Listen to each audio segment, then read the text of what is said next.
almost naiyak nga si Abby or naiyak na talaga. Tumulo talaga yung luha ni Abby dyan sa message ni Elias JTV at sinabi niya dyan, no, huwag kang mag-alala. Magpapakasal tayo soon, no?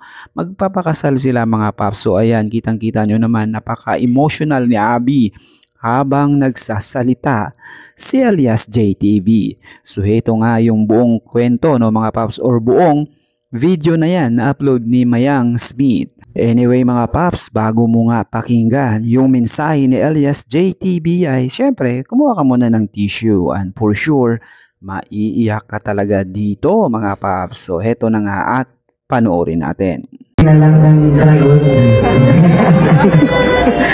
Ang nilalang.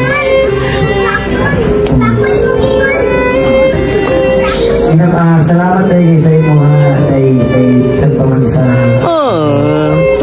Kalisod na itong nagyan sa una. Angkot ka ng lisod na gano'n.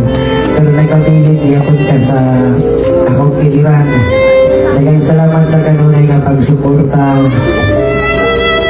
Ayaw ka ba lang ang mabot ang panahon. Magpakasal na kita. Salamat kay silang kayo sa akong kinabuhi. Isa tamanong tatlong kayo ko.